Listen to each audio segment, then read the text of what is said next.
computer vision, machine learning, artificial intelligence. That's what we believe is necessary to tackle the challenge of e-waste.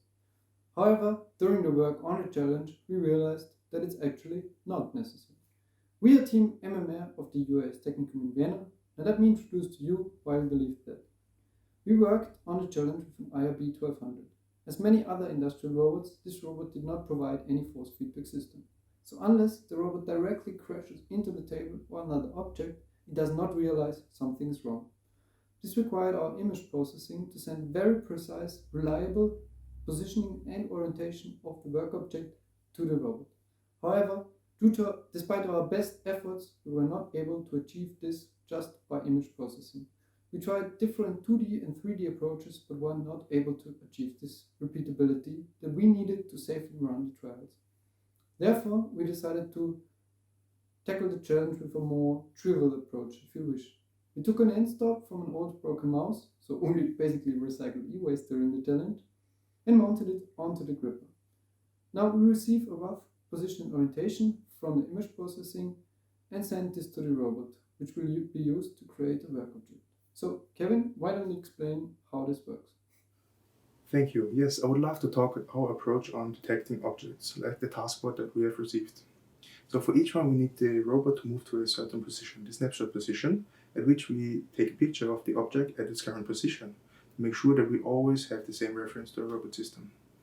With a simple solution, we are able to find the mid of the object.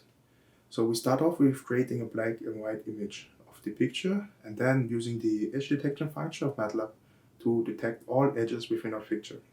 Then we use the half transformation function to filter edges, for example, by minimum length.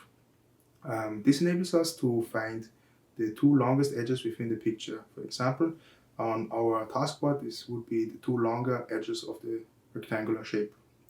And we get both the starting position and the end position of the edges, which enables us to calculate the midpoint of the box using the average of both x and y coordinates.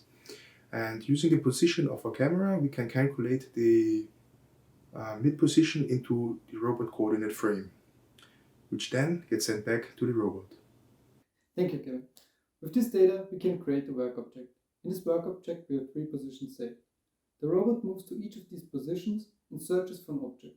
As soon as he hits an object, the end stops get activated, the robot saves the position and does this 3 times in total. With these 3 new positions, we can create a corrected work object that is used to program all the tasks, as if the work object was static.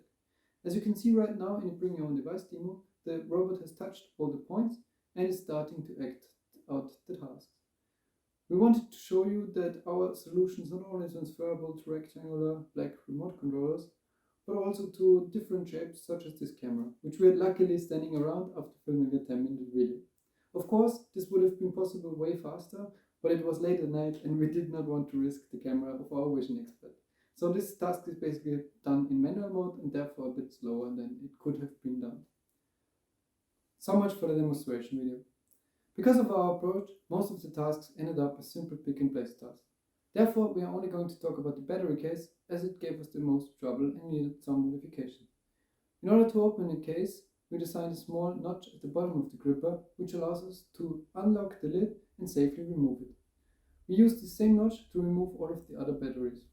In order to ensure that all of the batteries are always gripped up in the same position, we designed a small centering device in which the batteries are dropped and then picked up from it. This centering device could easily be modified to accommodate other battery types such as AAA, C or D as well. Now you might say that our solution is not flexible enough because we only detect the board as a whole and not the task itself. But we believe it doesn't need to be this flexible. Look at this phone, for example. This is an old broken Samsung Galaxy. Samsung produces about or sells about 30 to 40 million devices of each of the models. If you just get the position data of one of those models, you could theoretically dismantle 30 to 40 million devices. And since most of the electronic devices are mass manufactured anyways, the solution is applicable to many other cases as well. Therefore, we believe that our solution is the fastest, the most reliable, the easiest, and the most robust solution to tackle e-waste in the future. And we're looking forward to present it to you during the live presentation. See you there.